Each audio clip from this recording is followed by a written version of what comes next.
नमस्कार, मैं डॉक्टर विश्राम, assistant professor history, government PG college Bandikui.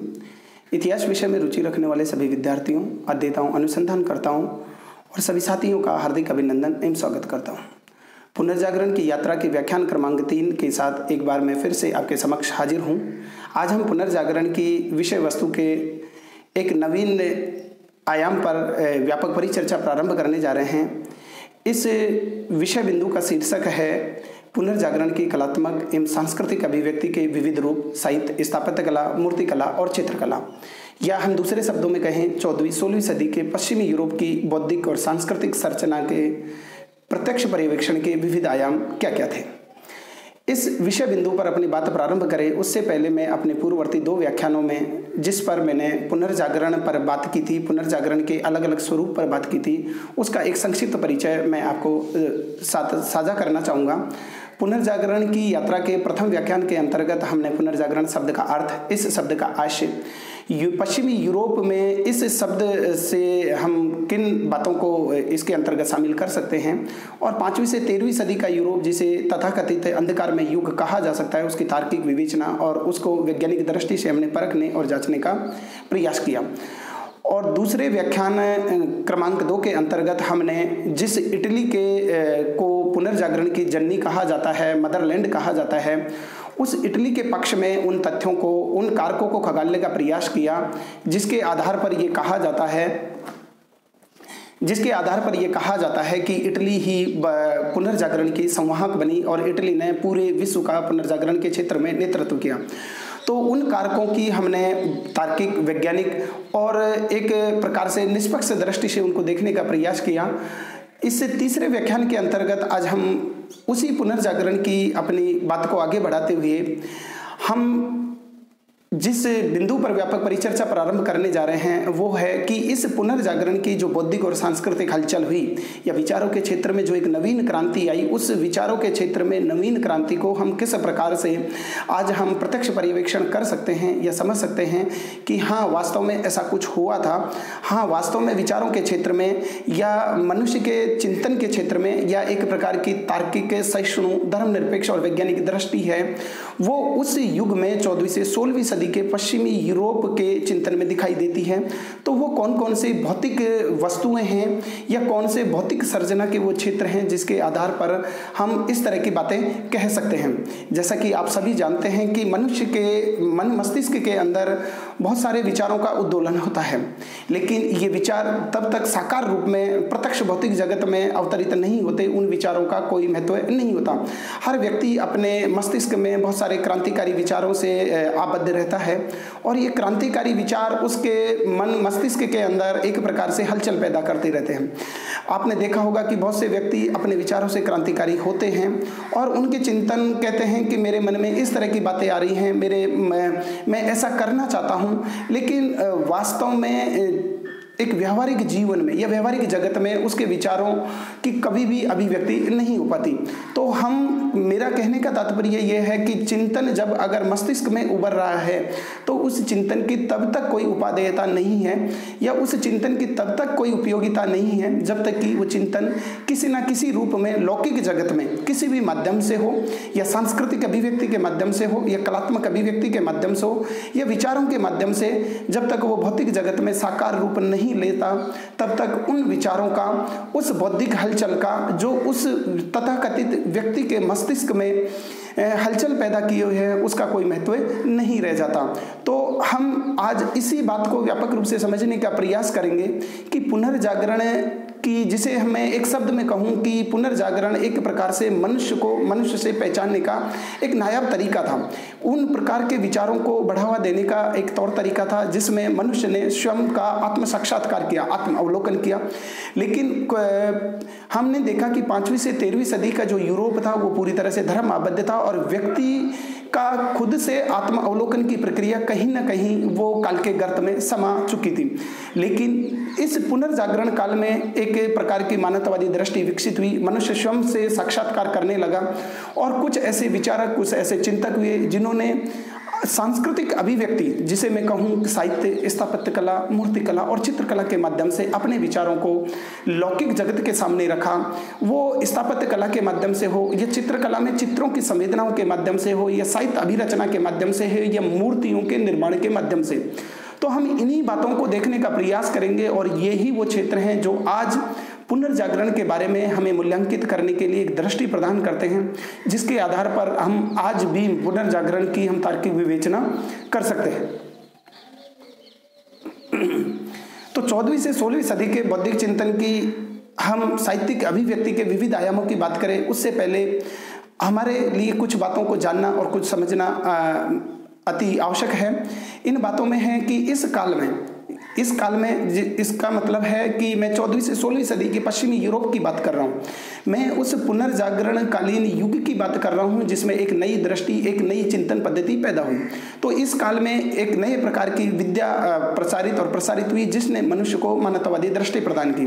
मानवतावादी दृष्टि का तात्पर्य यहाँ पर मनुष्य ने अपना आत्मावलोकन किया। मनुष्य का मनुष्य से साक्षात्कार करने की एक प्रक्रिया, एक चिंतन प्रणाली है, उसका आविर्भाव हुआ और उस दिशा में मनुष्य कहीं ना कहीं से अपनी दृष्टि और अपने विवेक है उसको एकात्म रूप से संसाधित करने लगा। इसी काल में हम देखते हैं कि विचारों की पुष्टि के लिए प्रयोग का महत्व बढ़ने लगा।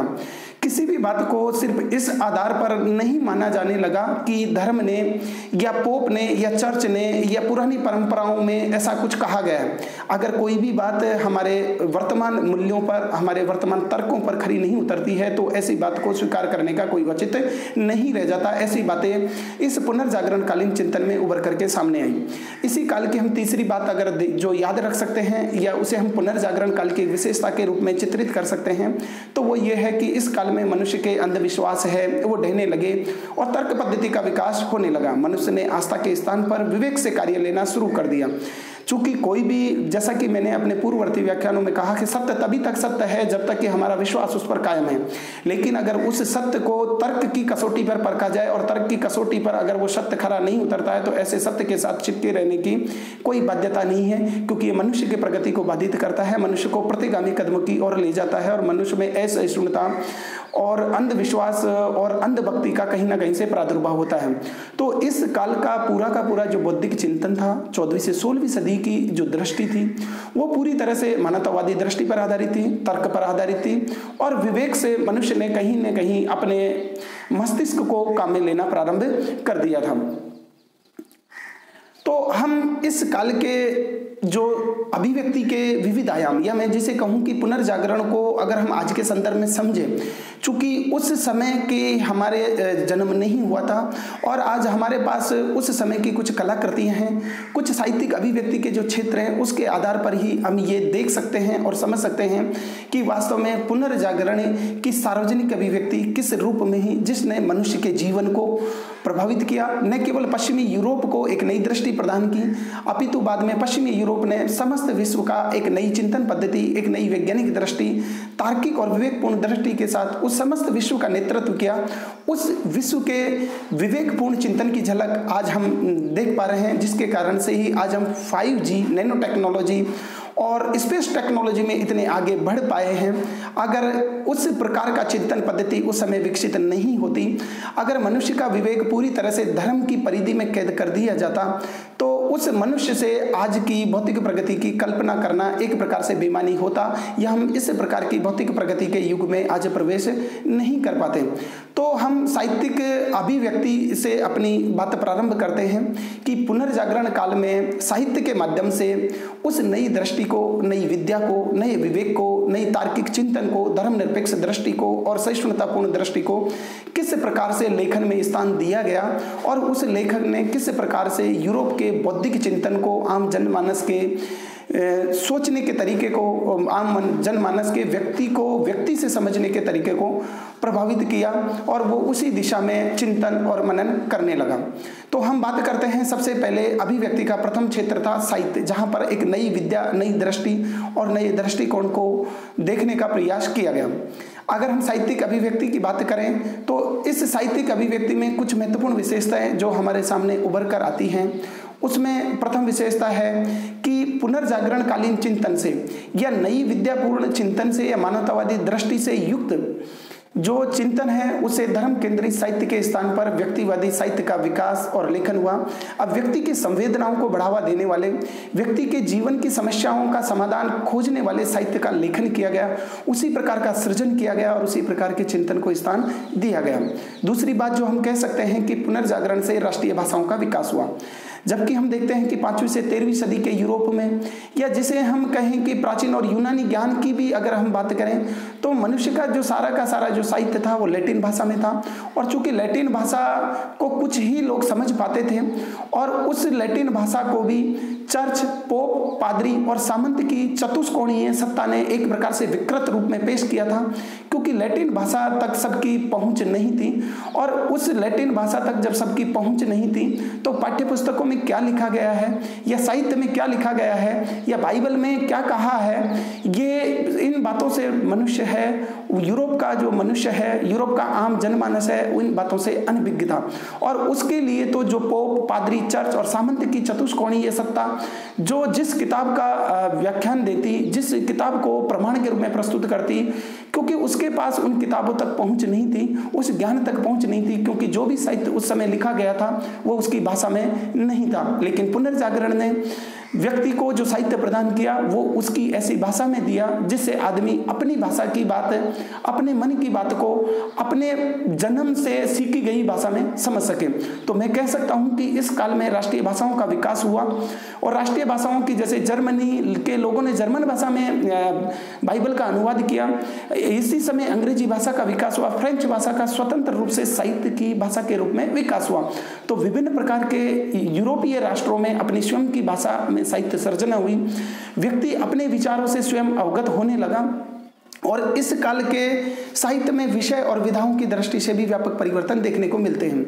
जबकि पूर्ववर्ती काल में सिर्फ धार्मिक विषयों पर ही साहित्य लेखन किया जाता था, मनुष्य के जीवन, मनुष्य की संवेदनाओं, मनुष्य को आत्म अवलोकन करने से लाखों कदमों दूर रखा गया। और ये मनुष्य है एक प्रकार से कहीं ना कहीं यह लौकिक जीवन में जन्म लेते हुए भी यह लौकिक समस्याओं से उसका कोई वास्ता नहीं था। तो इस पुनर्जागरण कालीन चिंतन में विशेषकर साहित्य के जो विधा की जो रचना हुई उसमें मानवतावादी दृष्टि को प्राथमिकता दी गई। अब आम आदमी की बात उसी की भाषा में ऐसे कही जाने लगी कि वह समझे।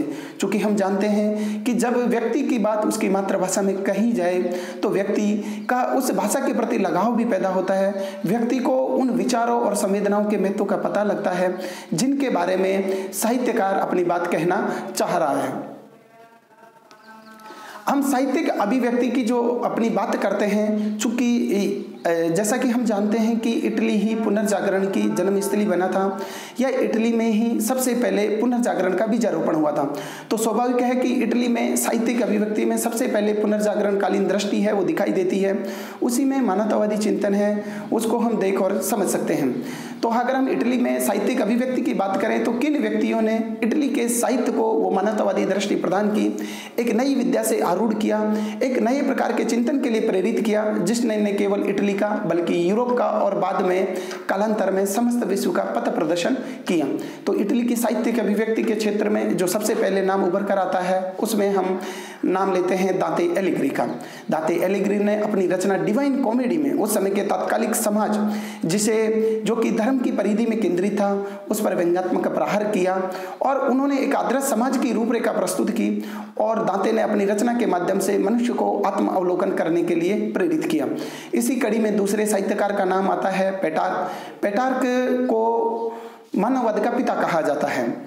पेटार्क ने एक उत्कृष्ट रचना की जिसका नाम था सोनेट, जिसको चतुर्दश पदी कविता भी कहा जाता है। पेटार्क ने उस समय की प्रचलित हर व्यवस्था पर प्रश्न चिन्ह लगाया, और चूंकि उस समय की प्रचलित व्यवस्था है वो मनुष्य को मनुष्यत्व से दूर कर रही थी, मनुष्य को उसके जीवन के वास्तविक उद्देश्यों को पहचानने से एक तरह से बाधित की हुई थी। तो पेटार्क ने अपने चतुर्दश पदी कविता, या जिसे मैं कहूँ सोनेट के माध्यम से मनुष्य को अपने स्वयं के भीतर झांकने के लिए प्रेरित किया, और तात्कालिक व्यवस्था, चर्च पर और भ्रष्ट धार्मिक सत्ता पर एक प्रकार का प्रश्न चिन्ह लगाया।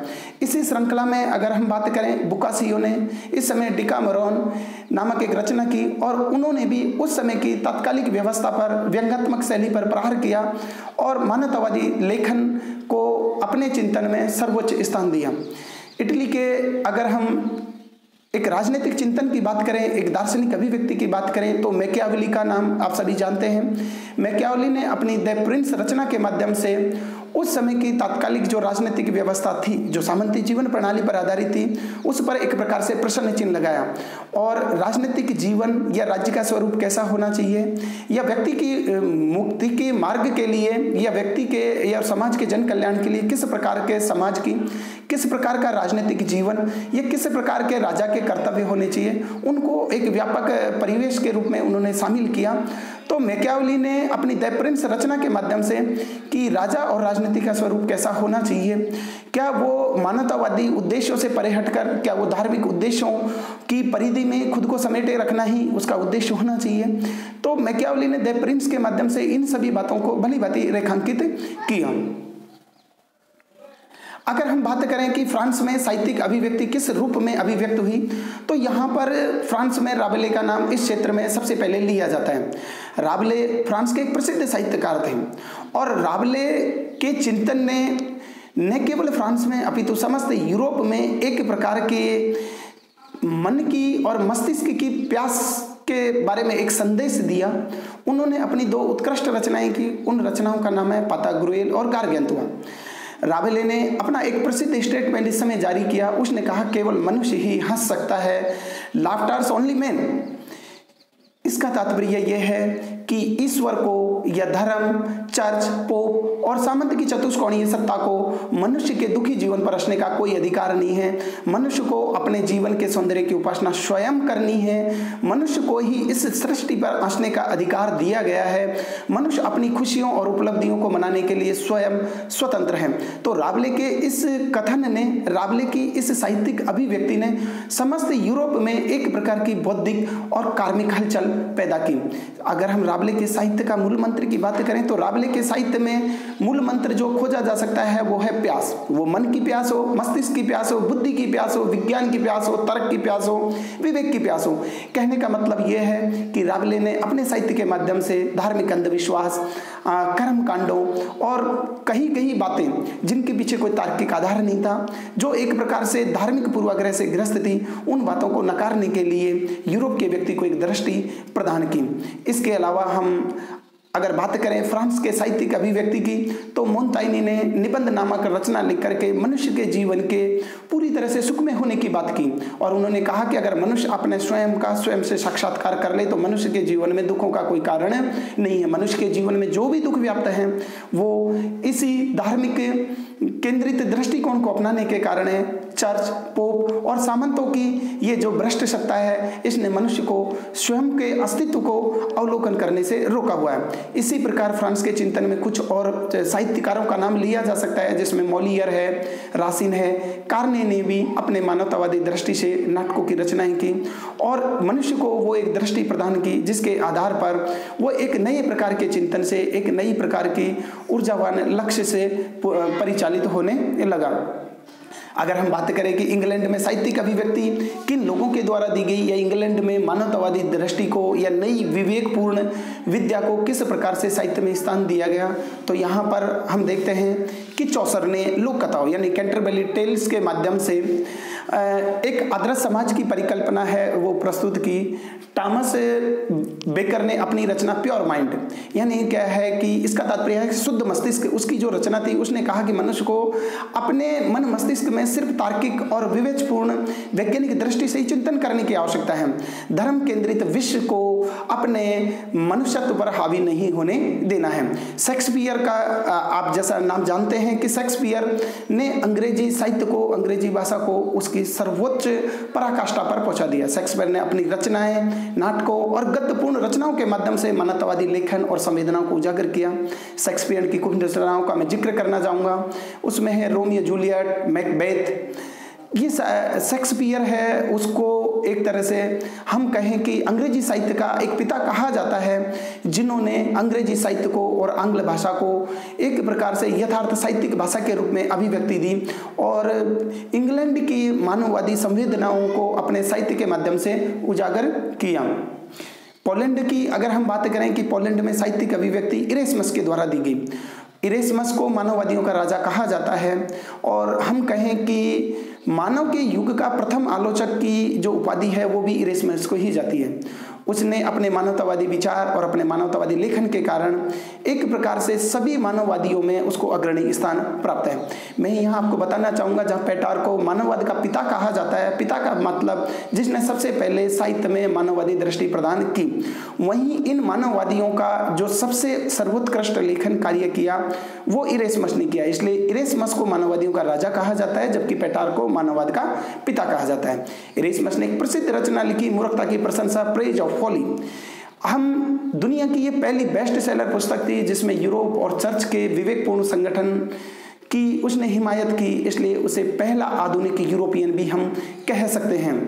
तो हमने ये देखा कि साहित्यिक क्षेत्र में चाहे वो इटली की बात हो, चाहे इंग्लैंड की बात हो, या हॉलैंड की बात हो, या फ्रांस की बात हो, या अगर हम बात करें तो बाद में स्वीडन में और स्पेन में डानक्विक जोट ने सर्वेंटीज के माध्यम से इसी साहित्यिक संवेदनाओं को, इसी मानववादी चिंतन को अपने साहित्य के माध्यम से उजागर किया।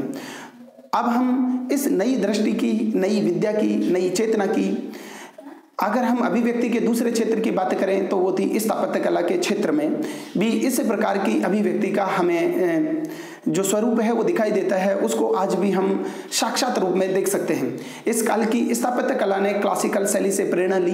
क्लासिकल शैली का मतलब प्राचीन यूनान और रोम की जो उत्कृष्ट साहित्य स्थापत्य कला की प्रेरणा थी, उससे भी इस काल की नई विद्यापूर्ण स्थापत्य कला के चिंतन ने कहीं ना कहीं प्रेरणा ली, उसे एक मार्गदर्शन लिया और उसी पुरानी स्थापत्य कला की प्रेरणा को अपने युग और अपनी आवश्यकताओं के अनुसार एक नया क्लेवर, एक नई आवरण और एक नई सज्जा प्रदान की। इस काल की स्थापत्य कला को नई अभिव्यक्ति देने में कुछ स्थापत्यकारों का नाम लिया जा सकता है, जिसमें है राफेल, माइकल एंजेलो और पल दियोन। संत पीटर गिरजाघर रोम इस काल की सर्वोत्कृष्ट स्थापत्य कला की स्मृति है। संत पीटर का गिरजाघर है वो पुनर्जागरण कालीन स्थापत्य कला की सर्वोत्कृष्ट रचना है, जिसमें हर प्रकार की मानवीय संवेदनाओं और धर्म की तर्कपूर्ण विवेचना का समावेश किया गया है। इस काल की स्थापत्य कला के साथ एक और खास बात जुड़ी हुई है। जैसा कि हमने कहा कि इटली के नगरों में नवधनिक वर्ग है वो तेजी से उभरने लगा और इस नवधनिक वर्ग ने अपने अनुकूल राजप्रसादों का, भवनों का निर्माण किया और ये नवधनिक परिवार है कला के विशेष संरक्षक के रूप में उभरे। इनमें हम बात कर सकते हैं फ्लोरेंस का मेडिसी परिवार, मिलान का स्फोर्जेस परिवार। इसके अलावा कुछ इस समय जैसा कि मैंने कहा कि कुछ प्रगतिशील पोप भी थे जिन्होंने युग की आवश्यकताओं को पहचाना, अपने समय की मांग को पहचाना और उन्होंने कहा कि धार्मिक के केंद्र में मनुष्य को बहुत लंबे समय तक उसकी परिधि में बांध करके नहीं रखा जा सकता, मनुष्य के चिंतन को भी कुछ स्वतंत्रता देने की आवश्यकता है। ऐसे ही कुछ उत्कृष्ट और बौद्धिकता से परिपूर्ण पोपों में अलेक्जेंडर षष्ठम, जूलियस द्वितीय और लियो दशम का नाम लिया जा सकता है, जिसने उस समय की नई विद्या से परिपूर्ण साहित्यिक चेतना का भी स्वागत किया और ये अपने अपने कला के विशेष संरक्षक के रूप में भी उभर करके आए। तो हम इस काल की स्थापत्य कला के क्षेत्र में देख सकते हैं कि प्राचीन परंपराओं का नवीनीकरण किया गया और कला में धर्मनिरपेक्ष दृष्टि है उसको शामिल किया गया। मानवतावादी चिंतन, मानवतावादी संवेदनाएं हैं और मनुष्य के जीवन को सुख प्रदान करने वाले भवनों का, राजप्रसादों का इस समय व्यापक रूप से निर्माण है वो किया गया। अगर हम इस काल की साहित्यिक अभिव्यक्ति के तीसरे क्षेत्र की बात करें या हम कलात्मक और सांस्कृतिक अभिव्यक्ति के तीसरे क्षेत्र की बात करें तो वो मूर्ति कला में नजर आता है। इस काल की मूर्ति कला भी अपने आप में धार्मिक बंधनों से मुक्त हो गई, मनुष्य के जीवन से संबंधित मूर्तियों का निर्माण किया गया। इस क्षेत्र में लोरेंजो गिबर्ती, दोनोतुल्लो और माइकल एंजेलो ने महत्वपूर्ण भूमिका अदा की। इस काल में ईसा और मरियम की ही नहीं बल्कि समकालीन प्रमुख व्यक्तियों की भी मूर्ति बनेगी। इन मनुष्य की मूर्ति बनाने के पीछे और मनुष्य के विभिन्न प्रकार के भावों और संवेदनाओं को मूर्ति के माध्यम से अभिव्यक्त करने के पीछे जो चिंतन और जो प्रेरणा काम कर रही थी वो मानवतावादी चिंतन की प्रेरणा काम कर रही थी। इन मूर्तियों में अगर हम कोई सर्वोत्कृष्ट कलाकृति के रूप में अगर हम मान सकते हैं तो इन मूर्तियों में हम लेते हैं माइकल एंजेलो के द्वारा निर्मित डेविड और ईसा की मूर्तियां विख्यात हैं। दोनोतुल्लो ने बच्चों की मूर्तियां बनाई, बच्चों के विभिन्न प्रकार के बचपन के भावों को और मनोविकारों को इन मूर्तियों के माध्यम से अभिव्यक्त है वो करने का प्रयास है वो किया गया।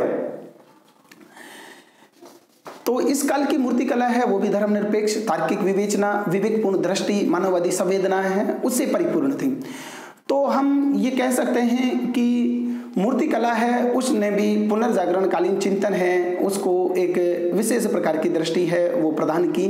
और आज भी विभिन्न प्रकार के पेरिस के संग्रहालय हो या इंग्लैंड के संग्रहालय हो या ये पश्चिमी यूरोप के विभिन्न संग्रहालयों में डेविड की मूर्ति हो या माइकल एंजेलो के द्वारा बनाई गई मूर्ति हो या मैं कहूँ दोनोतल्लो की मूर्ति हो, उनकी मूर्तियों को हम देख सकते हैं और ये समझ सकते हैं कि उस काल के इन मूर्तिकारों में किस प्रकार की नई दृष्टि, नई चेतना, नई प्रेरणा काम कर रही थी। लेकिन अगर हम पुनर्जागरण की वास्तविक कलात्मक और सांस्कृतिक अभिव्यक्ति की बात करें तो पुनर्जागरण का जो वास्तविक चिंतन, वास्तविक नई विद्या की जो दृष्टि है, जो नई विद्या की जो झलक है, अगर हम किसी एक क्षेत्र में व्यापक रूप से देख सकते हैं तो वो क्षेत्र है चित्रकला। चित्रकला में हम इटली से अगर हम अपनी बात की शुरुआत करें तो इटली में उस समय 4 नाम उभर करके सामने आते हैं। सबसे पहला नाम Leonardo da Vinci. Leonardo da Vinci सभी चित्रकारों के लिए एक प्रेरणा के स्रोत हैं, एक आदर्श स्तंभ है। दूसरा है माइकल एंजेलो, तीसरा राफेल और चौथा है टिशियन। चूंकि इटली ही पुनर्जागरण की सांस्कृतिक अभिव्यक्ति का एक पथ प्रदर्शक बना, तो इस सांस्कृतिक अभिव्यक्ति के पथ प्रदर्शन में लियोनार्दो दा विंची ने, चाहे माइकल एंजेलो की बात करें, राफेल की बात करें, टिशियन ने बात करें, अपने चित्रों के माध्यम से इस प्रकार के चित्रों का लेखन किया कि उनको देखते और समझते ही ये एहसास हो जाता था कि मनुष्य के जीवन का वास्तविक मर्म क्या है, मनुष्य की संवेदनाएं, मनुष्य के विभिन्न विकारों के समय उसकी मुखाभिव्यक्ति कैसी होती है, उसका सौंदर्य बोध क्या होना चाहिए, क्या मनुष्य को प्रकृति के सौंदर्य की उपासना करने का कोई हक नहीं है। इन सभी बातों को आत्मसात करते हुए इस काल के चित्रकारों ने अपने चित्रों के माध्यम से स्थान दिया।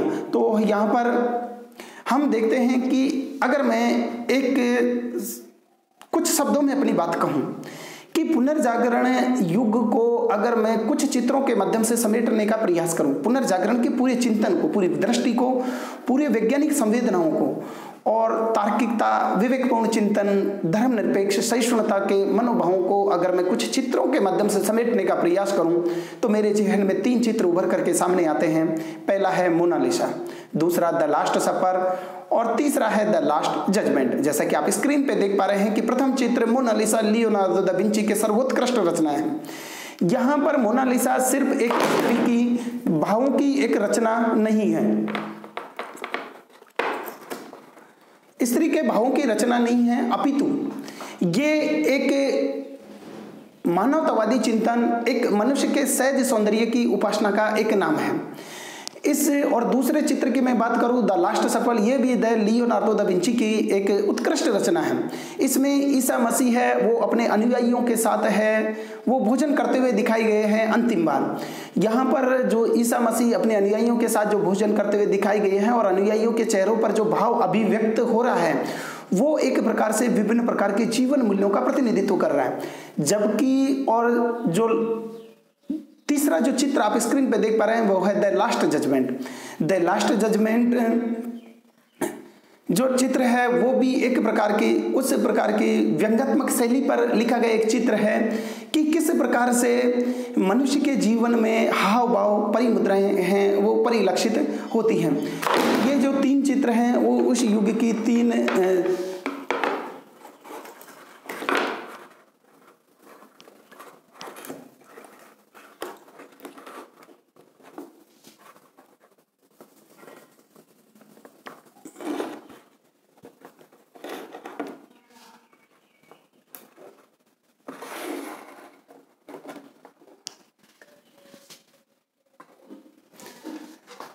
हम यहाँ पर 3 चित्रों की बात कर रहे थे जो एक प्रकार से पूरे पुनर्जागरणकालीन चिंतन को समझने के लिए पर्याप्त हैं। अगर हमने इन 3 चित्रों के मर्म को समझ लिया तो हमें पुनर्जागरण के विभिन्न प्रकार के जो स्वरूप है उन पर हम भली भांति है वो अच्छी प्रकार से उनको समझ सकते हैं। तो इन 3 चित्रों को मैं एक बार फिर से रिवाइज करना चाहूँगा। ये 3 चित्र है Mona Lisa, the last supper, the last judgment. पुनर्जागरणकालीन चित्रकला में जो परिवर्तन हमें देखने को मिलते हैं वो कुछ परिवर्तन है वो थे चित्रों का धार्मिक विषय से मानवीय विषयों की ओर इस काल में संक्रमण हो जाता है। शोक और चटक रंगों का प्रयोग है इस समय बहुतायत में होने लगा, लेकिन इससे पहले के काल में यानी 5वीं से 13वीं सदी के अगर यूरोप की मैं बात करूं तो उस समय शोक और चटक रंगों का प्रयोग है वो वर्जित था। उन चित्रों में एक प्रकार की नीरसता है वो दिखाई देती है और उन चित्रों की में सरसता और विविधता है उनका नामो निशान नहीं दिखाई देता। लेकिन इस काल के जो चिंतन है इस काल के चित्रों में सरसता और विविधता का भी समावेश दिखाई देता है। इस काल में लकड़ी के फ्रेम के स्थान पर कैनवास का व्यापक रूप से इस्तेमाल होने लगा, क्योंकि मनुष्य इस समय अपने जीवन के सहज सौंदर्य की उपासना करने की और कहीं ना कहीं उन्मुख हुआ। एक मानवतावादी चिंतन वो मनुष्य को मनुष्य तत्व से पहचानने की एक दृष्टि प्रदान करती है। मनुष्य को अपने जीवन में सौंदर्य को स्थान देने की आवश्यकता है। इन्हीं बातों को इस पुनर्जागरणकालीन चिंतन है उसमें स्थान दिया गया। अगर हम बात करें एक शख्सियत के रूप में लियोनार्दो दा विंची की, तो लियोनार्दो दा विंची इटली का एक मशहूर चित्रकार था। यह पुनर्जागरण युग का एक सर्वोत्कृष्ट प्रतिनिधि उसे कहा जा सकता है, जिसने नई विद्या, नई दृष्टि और नई मानवीय संवेदनाओं को अपने चित्रों के माध्यम से उजागर किया। इस लियोनार्दो दा विंची का जन्म है वो 1452 में होता है और 1519 ईस्वी तक में इसका देहांत होता है। लेकिन उससे पहले इसने पुनर्जागरण या नई चिंतन को वो उस मुकाम तक पहुंचा दिया जिससे पीछे पलटकर कभी यूरोप ने नहीं देखा। अगर हम लियोनार्दो दा विंची को अगर हम संक्षिप्त परिचय की बात करें तो Leonardo da Vinci Florence school का एक अग्रणी चित्रकार था। वो न केवल एक चित्रकार था बल्कि एक बहुत बड़ा वैज्ञानिक, एक गणितज्ञ, इंजीनियर, संगीतकार और दार्शनिक सबका अद्भुत समावेश है उस एक महान शख्सियत के अंदर था। उसे अपने 2 चित्रों के लिए याद किया जाता है। वो 2 चित्र हैं द लास्ट सफर और मोनालिसा। उसने एक बहुत महत्वपूर्ण स्टेटमेंट दिया जिसे मैं आपके साथ साझा करना चाहूँगा कि बुद्धिमत्ता अनुभव की पुत्री है। व्यक्ति में इंटेलिजेंस स्वतः नहीं आती। व्यक्ति जितने अनुभव के दौर से गुजरता है, जितनी चीज़ों का प्रत्यक्ष अवलोकन करता है, उसी से उसमें इंटेलिजेंसी या बुद्धिमत्ता का विकास होता है। तो जैसा कि हम मान लेते हैं कि अगर हम बगैर अनुभव करेंगे, बगैर चीज़ों को देखेंगे, समझेंगे नहीं, तब तक मनुष्य के जीवन में बुद्धिमत्ता का विकास है वो नहीं हो सकता। माइकल एंजेलो एक ऐसे ही चित्रकार हैं। माइकल एंजेलो भी बहुमुखी प्रतिभा के धनी थे और कला के प्रति उनका एक विशेष प्रकार का समर्पण था और उनका कला के प्रति इस तरह से वो कला में रच बस गए थे कि जब उनके एक मित्र ने कहा कि आप शादी क्यों नहीं कर लेते, तो उन्होंने कहा कि कला अपने आप में अच्छी खासी पत्नी है और उसके नाते मैं पहले ही काफ़ी जल रहा हूँ, भाई दूसरी पत्नी का मैं क्या करूँगा, क्योंकि जब मैं अपनी पहली पत्नी जिसे वो कला कह रहे हैं, जिसे वो चित्रकला कह रहे हैं, जब मैं उसी को समय नहीं दे पा रहा पर्याप्त, तो मैं उस पत्नी को दूसरी पत्नी ला करके उसे मैं क्यों दुखी करूँ। तो व्यक्तिगत जीवन में माइकल एंजेलो के साथ एक और बड़ी कॉन्ट्राडिक्शन की बात जो नज़र आती है वो ये थी कि वो व्यक्तिगत जीवन में दुखी और कहीं ना कहीं सहानुभूति का शिकार था और उसने अपने जीवन में दुखी और सहानुभूति को अपने चित्रों के माध्यम से अभिव्यक्त किया और इनके माध्यम से उसने सुख और शांति की तलाश की। पोप के महल वेटिकन में सिस्टाइन चैपल की छत पर बाइबल की कथाओं का जो उत्कृष्ट अलंकरण जो दिखाई देता है उसके पीछे पूरी की पूरी माइकल एंजेलो की प्रतिभा है, वो काम कर रही है। उसका दूसरा महत्वपूर्ण चित्र है the last judgment. The last judgment एक प्रकार से उस मनुष्य के मनोभावों की उन मुख्य मुद्राओं की अभिव्यक्ति है कि डर के समय, कि जब जीवन के एक अंत का समय आ गया हो, उस समय मनुष्य के जीवन में भावों की किस प्रकार से परिवर्तन होता है, मनोविकारों में किस प्रकार से परिवर्तन होता है, वो उसके द लास्ट जजमेंट चित्र में हम आसानी से देख सकते हैं। बात करें हम राफेल की, राफेल का जन्म 1483 में और 1520 में हुआ। ये भी फ्लोरेंस स्कूल के एक महान चित्रकार थे। चित्रकारी में राफेल माइकल एंजेलो से प्रभावित थे। सौष्ठव और समरूपता उनके चित्रों की एक विशेष बात थी। रोम में पोप के महलों की सज्जा में रत मैडोना का दिव्य नारित्व आज भी दर्शकों का मन मोह लेता है। तो मैडोना का जो चित्र है वो राफेल की उत्कृष्ट चित्रात्मक अभिव्यक्ति मानी जाती है। इसके द्वारा बनाए गए भित्ति चित्र, म्यूरल पेंटिंग और समकालीन लोगों के चित्र अपने आप में अद्भुत है। उनका कहीं कोई मुकाबला आज भी समकालीन विश्व में नहीं किया जा सकता। अगर हम बात करें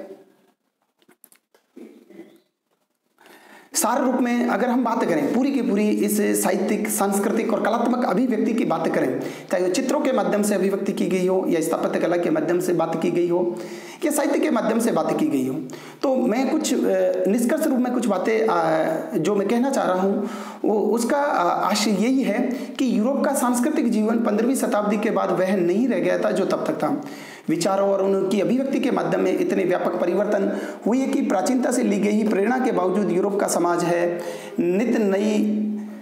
निरंतर आगे बढ़ता गया। धीरे धीरे यह अभिव्यक्ति का जो प्रभाव है राजनीतिक, आर्थिक और सामाजिक जीवन में व्यापक रूप से दिखाई पड़ने लगा।